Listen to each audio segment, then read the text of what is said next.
Estamos aqui para mais um Verdade Rondônia entrevista, novamente com o professor Luismar Neves, que representa os professores que trabalham em faculdades particulares aqui no estado de Rondônia. Ele vai falar sobre a convenção coletiva que teve com o SINEP, que é o Sindicato dos Estabelecimentos de Ensino Particular do estado de Rondônia.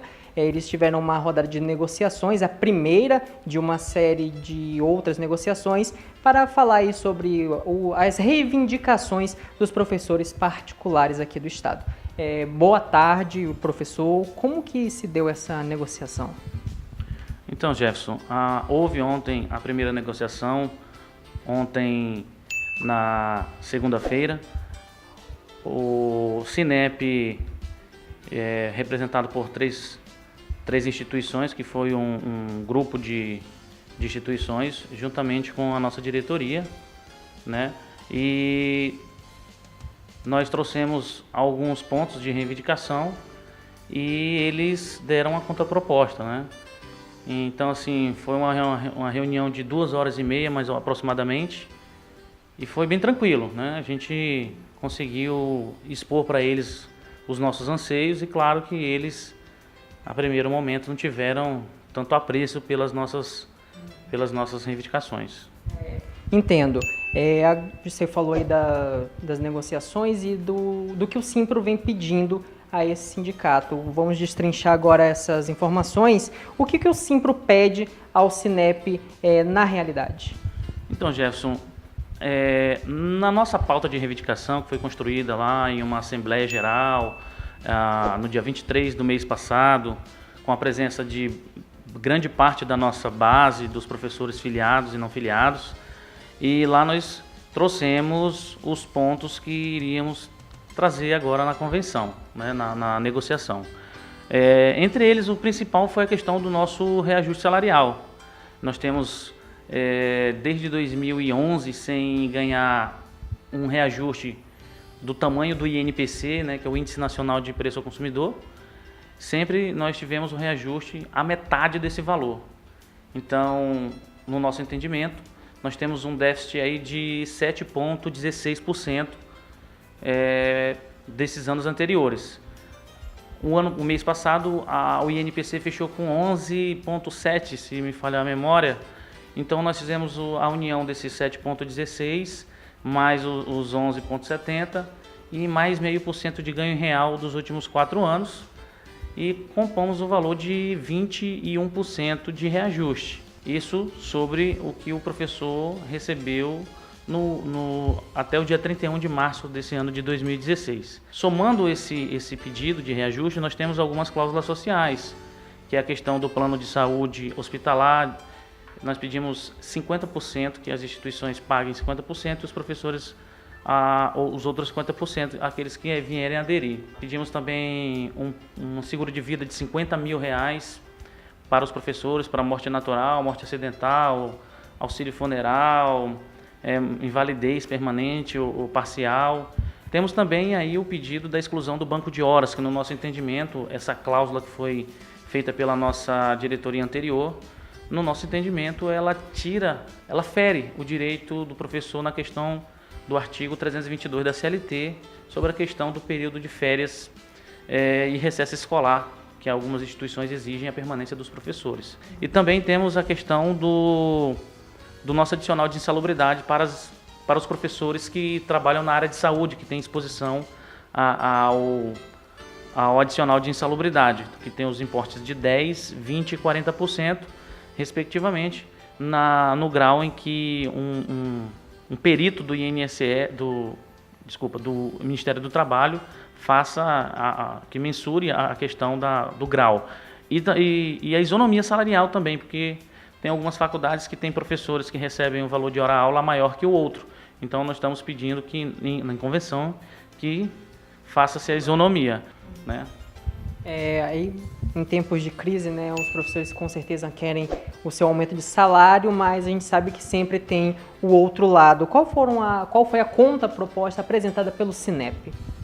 Então, Gerson, a questão do SINEP foi o seguinte: Eles fizeram uma assembleia também, foi o que foi passado pelo presidente do sindicato patronal, e trouxeram para nós como contraproposta um reajuste zero, né? Colocaram lá a culpa no FIES, né? No FNDE, que não faz um repasse em dia, a crise, aquela conversa que é milenar dos empresários. Quem é sindicalista há muito tempo, quem tem um pouco de experiência em negociações coletivas, sabe que é milenar o empresário dizer que não tem condições de dar um reajuste e tudo mais, né? Mas nós sabemos que tem 10 anos que as faculdades particulares tiveram uma ascensão muito grande. Então, naquele período que tiveram ascensão, a hora-aula do professor de 10 anos atrás, em vez de aumentar, fez foi diminuir. Se a gente perguntar hoje para um professor que tem mais de 5 anos, vamos mais perto, 5 anos, o valor da hora-aula dele daquela época é menor, né? Quase a metade de diferença do que é hoje. Então, assim, a hora-aula, em vez de aumentar a remuneração do professor, fez foi cair. Então, na época da ascensão, não foi acompanhado o reajuste do professor. Então, eu acho justo que as instituições hoje façam a valorização do professor. Um bom professor, um professor dedicado, ele faz o ser humano pensar mais, ele faz o aluno dele a ter um objetivo, a ter uma direção, né? Então, assim, o professor é muito desvalorizado hoje no nosso estado, no Brasil em si, mas no nosso estado é mais, porque nós temos quantos anos sem ouvir falar que no ensino superior privado tenha sindicato. Então, a nossa diretoria é uma diretoria nova, uma diretoria que tem 1 ano e meio de luta e que já está devagarinho conseguindo. Falo para os professores, nós não vamos conseguir tudo, é impossível. E até seria mentira da nossa parte dizer que tudo que a gente vai conseguir. Mas nós vamos lutar por mais do que isso que eles nos oferecem. Porque para mim, oferecer 0% de reajuste e pedir que eu faça um plano junto com os professores para haver redução na carga horária e no salário do professor, isso para mim é um tapa na cara de um professor. Me desculpe, mas eu vejo dessa forma. Você comentou aí que essa foi a primeira rodada de negociações. Quantas rodadas ainda vão ter dessas negociações e quais serão os próximos passos do sindicato? Terão mais 3 rodadas de negociação com o sindicato patronal. Não tendo acordo nessas 3 rodadas, já estaremos com 4, porque já houve a primeira. Nós pediremos à Secretaria de Relações do Trabalho e Emprego, o SERET, a intervenção de uma mediadora. A mediadora, em média, são 2 rodadas de negociação, se houver intransigência pelo lado patronal, né? E depois dessas 2 rodadas lá não tendo êxito, aí nós vamos para uma outra instância. Essa daí é uma das consequências desse não acordo na negociação. Se não houver nem acordo nesse último passo, quais serão as consequências? Não tendo acordo na mediação do Ministério do Trabalho, nós entramos com o edital pedindo a deflagração de greve. Nós temos 48 horas antes da Assembleia para aprovar a deflagração de greve. Fazemos essa Assembleia, depois de 48 horas da greve, para notificar as instituições, o sindicato patronal. Depois de notificado o sindicato patronal, nós temos 48 horas depois para cessar as atividades docentes no Estado devido ao não acordo entre o sindicato patronal e o sindicato laboral. E aí nós entramos com dissídio, se houver consenso também entre o sindicato laboral e patronal, continuar o não acordo com a paralisação, a gente pede que haja consenso para ir para dissídio coletivo, aí o desembargador é que faz o primeiro contato para tentar entrar em um consenso. Esse estado de greve em faculdades, particulares aqui, seria algo inusitado, seria algo inédito, pelo menos ao meu conhecimento. Qual recado você deixa para os professores dessas faculdades que estão nessas primeiras rodadas de negociações, que devem estar acompanhando pelo sindicato? Qual recado você deixa para esses professores? Eu peço que os professores deem um voto de confiança ao Simpro. É o 2º ano que nós fazemos as negociações coletivas. No ano passado nós tivemos 11 pontos de ganho, né, em relação às convenções anteriores.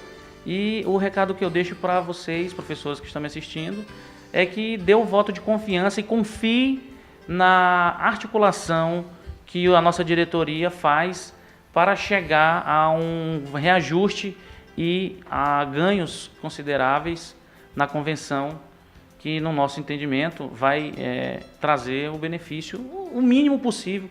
Nós temos responsabilidade social, nós sabemos que o país está passando por uma crise financeira, nós sabemos que as instituições estão tendo um déficit na questão do FIES, nós sabemos que o FNDE está demorando para passar o recurso para as faculdades. Então, assim, quando se fala em greve, que é a última cartada, digamos assim, né? Claro que eu acredito que as instituições, o sindicato patronal, não tem interesse nenhum em levar adiante até esse ponto de que aconteça uma paralisação.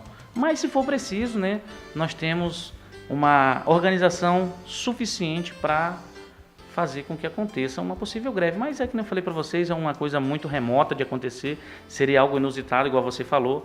Mas pode ficar tranquilo, professor, que o Simpro ele tem responsabilidade social, garante o direito seu e para você, para o professor que não é filiado, nós pedimos que se filie, né?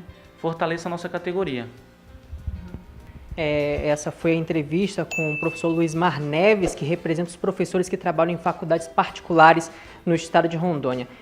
Professor, espero que a situação seja resolvida e que não tenha situação inusitada de greve no serviço particular aqui das faculdades do estado de Rondônia. E a gente encerra essa entrevista por aqui. A gente pode voltar a falar com o senhor em qualquer momento, dependendo das próximas rodadas de negociações. Esse foi mais um Verdade Rondônia Entrevista e até a próxima.